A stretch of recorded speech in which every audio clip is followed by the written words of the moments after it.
మనకు సౌత్లో ఉన్నది ఏంటంటే ఒక హీరో కూతురు హీరోయిన్గా రావడం అన్నది ఫ్యాన్స్ ఒప్పుకోరు అన్నది ఒక ఇది ఉంది, ప్రాబ్లం ఉంది. అది మీరు ఎంతవరకు ఎంకరేజ్ చేస్తారా చేయరా?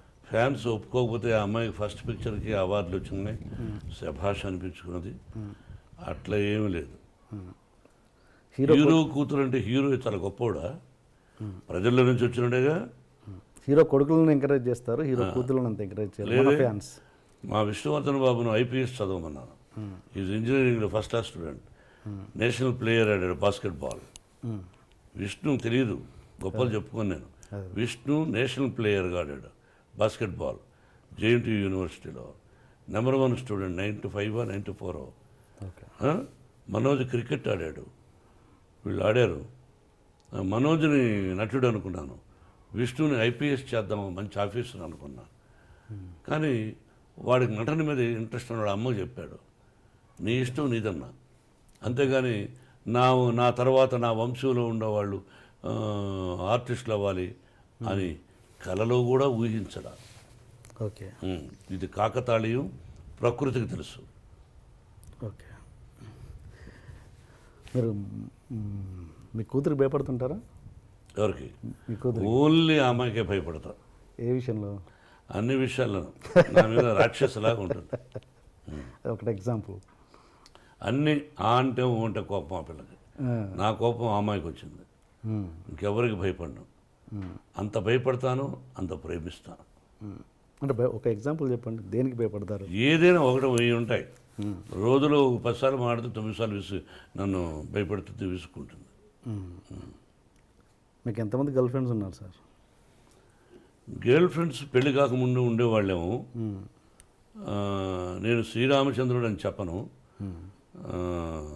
పెళ్ళైన తర్వాత ఏకపత్ని వ్రతుడు అని చెప్తాను. మీరు ఏ క్వశ్చన్ వేయాలి, ఏ ప్రశ్న వేయాలి, ఏ ప్రశ్న వేస్తే ప్రజలకు బాగుంటుందని వేయకుండా పర్సనల్కు వెళ్ళారు. నేను మిమ్మల్ని అడుగుతాను, మీరు లేదా? మీరు సత్యశీలురా? చదువుకునేటప్పుడు ఏ అమ్మాయిని చూడలేదా? బట్ ఇబ్బంది పెట్టలా, ఏ అమ్మాయిని నేను ఇబ్బంది పెట్టలా. ఆ అమ్మాయికి ఇష్టమయ్యి నాకు ఇష్టమైనప్పుడు ఫ్రెండ్ అవ్వచ్చు తప్ప ఒక అమ్మాయిని బలవంతం చేయడం, ఫోర్స్ చేయడం, ఫోర్స్గా వెంటబడడం, టార్చర్ చేయడం, వాళ్ళని కూడా కాల్చేయాలి. సో ఏదన్నా పెళ్ళికి ముందే జరిగింది? పెళ్ళైనా జరగలేదు, మళ్ళీ వేస్తున్నారు. తలకేస్తే ఈ మధ్యనే ఒక అతను అడిగేశాడు, తలకేస్తే మనకేస్తే తలకని. పర్సనల్గా డీప్గా ఉండేవాడు మీరు చెప్పగలరా? ఒక పత్రికాధిపతి అనవచ్చు, మీరు ఒక టీవీ అధినేతగా ఉండొచ్చు, మీ ఛానల్కి మీరు అధినేతగా ఉండొచ్చు, మిమ్మల్ని కూడా నేను ఇంటర్వ్యూ చేస్తాను. దిమ్మ తిరిగి మళ్ళా భోజనం కూడా చేయలేరు, తర్వాత మీ ఇంటికి మీ వైఫ్ కూడా రానివ్వదు. అలా అడగగలను నేను. మరి మీరు మమ్మల్ని వేస్తారు, మేము మిమ్మల్ని వేయకూడదు. మీరేమైనా దేవుళ్ళా? మీరేమి ఇలా వేయచ్చు అంటే మీరు సత్యశీలురా? శ్రీరామచంద్రుడా? సత్యహరిశ్చంద్రుడా? కాదు, మీకు కూడా ఎన్నో ఉన్నాయి. మేమేందుకు ఖాళీగా దొరుకుతామని? ఖాళీగా లేవు, నటులు ఖాళీగా ఉండడం. ఏదో వేద్దాం, ఒక సంచలనం క్రియేట్ చేద్దాం, అదే టీవీలో 20 సార్లు వేద్దాం అని మీ ప్రశ్న అది.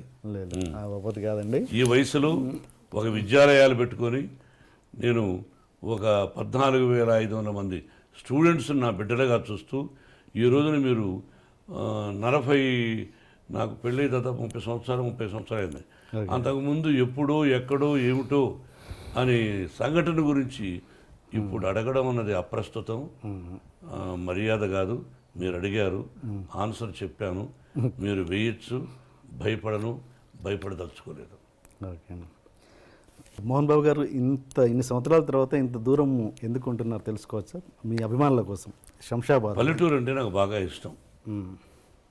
ఇక్కడ ఏంటంటే దీన్ని జల్పల్లి అంటారు. మనం మ్యాప్లో తీసుకుంటే హైదరాబాద్ మ్యాప్, ఈ ఏరియా కూడా జూబ్లీ హిల్స్ తర్వాత డెవలప్ అవుతుంది అన్నారు. ఓకే, నాకెందుకో ప్రశాంతంగా, అంటే అక్కడ కూడా పొల్యూషన్ ఎక్కువైపోయింది. అందులో ఆ ఇంటిని నెంబర్ 1 లొకేషన్ అది. లక్ష్మీప్రసన్నకి ఇవ్వాలనుకున్నాను, బిడ్డకు అడిగాను, నాకు ఇది కావాలి డాడీ అనేది ఇచ్చేశాను. విష్ణు మనోజు అడిగినా ఇవ్వాల, పాపకి ఇచ్చేశాను. నేను ప్రశాంతంగా ఉన్నాను, మేము కలిసి ఉంటున్నాం, విష్ణుబాబు మేమంతా ఉంటున్నాం. మనోజ్ మాత్రం అప్పుడప్పుడు వారానికి 2 సార్లు వస్తాడు, 3 రోజులు బయట ఉంటాడు. నాకు ఇష్టం ఈ ప్రశాంతమైన వాతావరణం, శబ్దాలు. చూడు పల్లెటూరు వాతావరణం ఎలా ఉంటుందో. ఎస్ ఎస్ మా విద్యాలయాలు కూడా భారతదేశంలో అసలు ఏషియాలోనే గర్వంగా చెప్పుకుంటాను.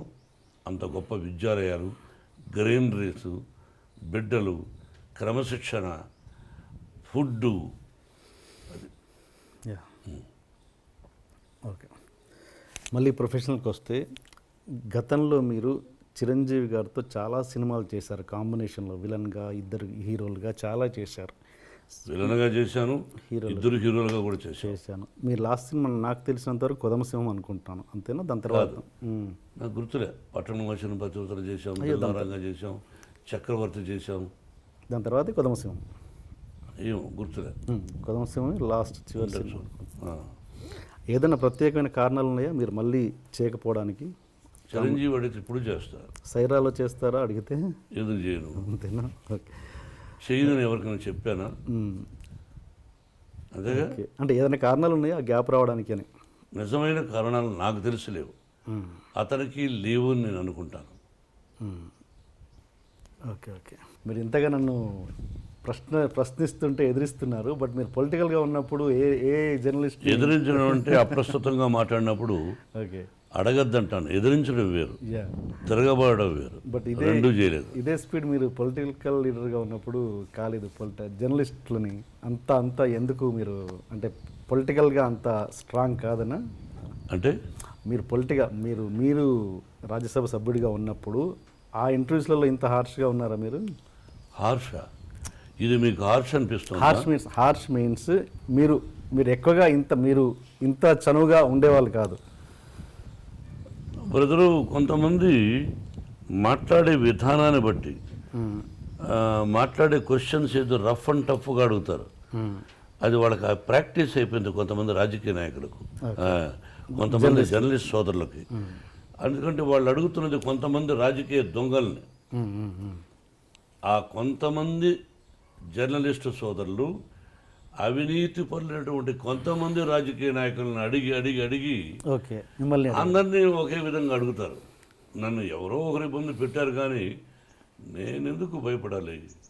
మీరు ఇప్పుడు ఇది ఎక్స్పెక్ట్ చేసింది బట్ మీరు కూడా చెప్పండి. జర్నలిజం అంటే కీ హోల్ జర్నలిజం చేయకూడదు. ఆ జర్నలిజంలో కూడా కొన్ని సిద్ధాంతాలు ఏం అడగచ్చు, ఏం అడగకూడదు. బట్ అవి మించి అడుగుతూ ఉంటారు కొంతమంది. మీరేం అడగలేదు, ఒకటి అడిగారు, ఎప్పుడు మీరు మీ గర్ల్ ఫ్రెండ్ ఉండిందా అన్నది అప్రస్తుతం.